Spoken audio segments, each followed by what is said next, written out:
Hi guys, it's been a long time again. It usually is. The reason it takes so long for me to upload a video is because one, I can't get internet in my area, and two, doing videos are upsetting to me sometimes because of my infertility and I dread talking about it to people. But I would like to update you guys. So I ended up losing the amount of weight that I needed to for IVF. I did Weight Watchers. It took me, I think, like 4 or 5 months, and I lost almost 40 pounds.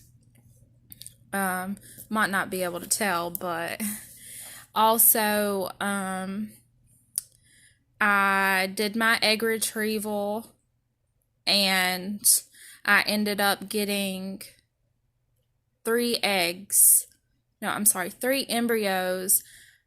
I retrieved 7 eggs. Some of them obviously didn't make it, and I ended up with 3 embryos.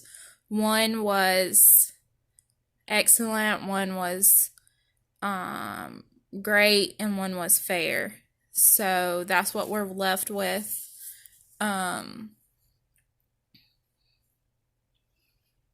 Also, I did a transfer and it was not successful.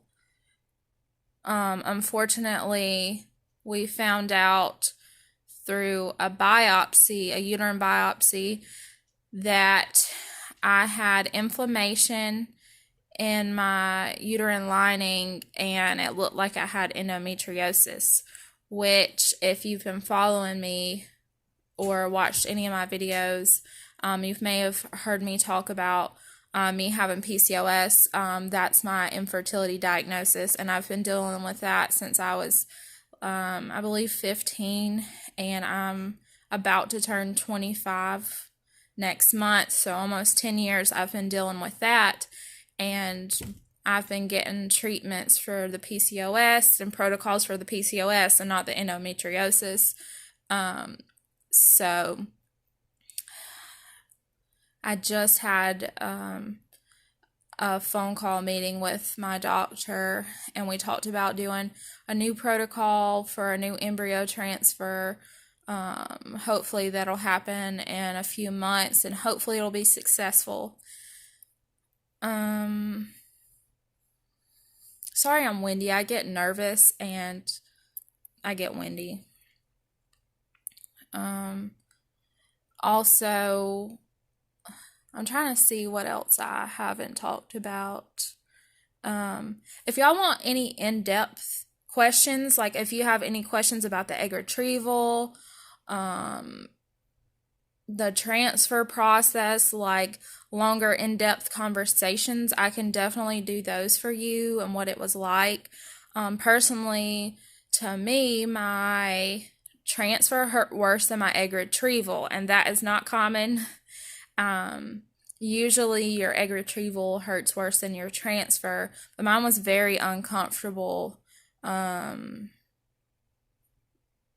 not really excited about doing that part again, but I know I obviously have to, and I'm lucky that I can do the IVF process, that I have insurance for that, because I know a lot of people don't have that. It doesn't feel good.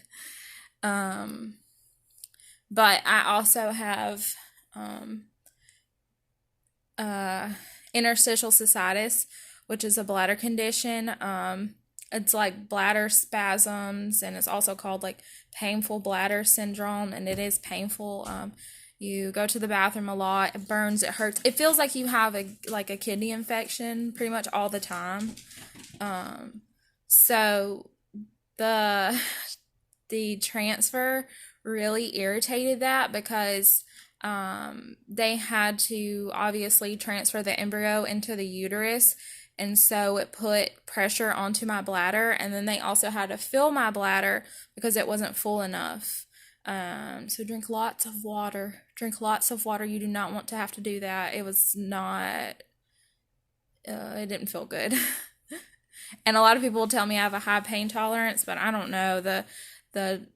That transfer got me. But also I had what's it called? Sorry, this video is probably gonna suck. But I got ovarian OHSS, ovarian hyperstimulation syndrome, from my injections